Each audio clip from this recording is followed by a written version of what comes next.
Eto yung flashlight na maliit lang pero madaming features. Tapos, ang lakas pa ng ilaw nito. So, i-off ko lang yung ilaw namin.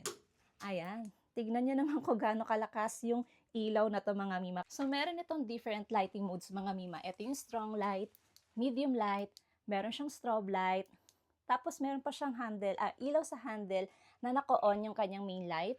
Merong red and blue flashing na naka-on yung kanyang main light. Meron ding, ayan, naka-off yung main light, tapos yung side light lang, or yung ilaw sa handle yung naka-on. Ang lakas oh, di ba? Tapos, ayan, meron pa siyang pang check ng money detector. May red and blue flashing na naka-off yung kanyang main light. Tapos, tignan nyo, glow in the dark pa ito mga mima, di ba? Telescopic zoom din ito. Pwede mo siyang ma-zoom in and ma-zoom out. Long range na rin ito mga mima. Waterproof and talagang matagal malobat ito. Meron siyang clip sa handle, kaya pwede mo itong maklip sa damit mo, sa bulsa, or sa sombrero mo. Tapos meron pa siyang tail magnet, kaya pwede mo itong madikit sa mga metal surface.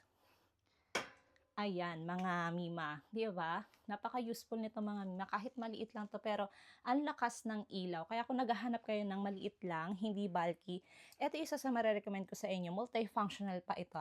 Kaya ilalagay ko na lang yung link dyan sa yellow basket.